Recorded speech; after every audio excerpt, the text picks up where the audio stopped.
İmam Əli əleyhissalam öz ayaqqabısını tikirdi. Bu zaman Abdullah ibn Abbas onun yanına gəldi. İmam buyurdu, bu ayaqqabının qiyməti nə qədərdir? İbn Abbas dedi, heç bir dəyəri yoxdur.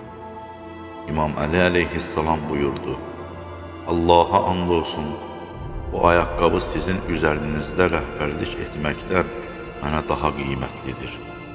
Mən hakimiyyəti yalnız haqqı bərqərar etmək və batili aradan qaldırmaq üçün qəbul etdim.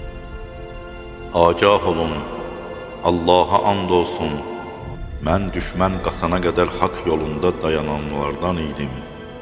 Nə aciz qaldım, nə də qorxu mənə yaxın düşdü. Bugün də məqsədim birdir, haqqı batilin içindən çıxarmaq və zülmət pərdəsini yırtmaq.